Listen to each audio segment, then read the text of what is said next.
ka-farmers, tingnan niyo naman tong aking okra, maliit lang siya pero marami siyang bunga. Ayan, mula dito sa isa, dalawa,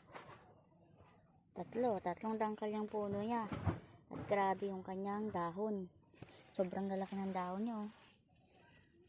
Parang hindi siya okra. Ayan, tingnan niyo yung kamay ko sa dahon niya, ang lalaki, nakakatuwa. Ito pa oh. Ang laki, diba? At saka malalaki din at mahaba yung bunga niya. Malaki yung dangkal ko. Mula dito sa aking pinaka malaking daliri hanggang dito. Tapos kalahati. Oh, diba? Ang laki niya. Ang laki ng bunga niya. Binigay ito sa akin ng kaibigan ko, 10 puno lang.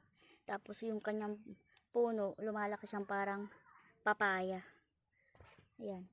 Napadami ko na nga ito. Yung iba natanggal ko na yung ibang puno. Pero ayan, ito.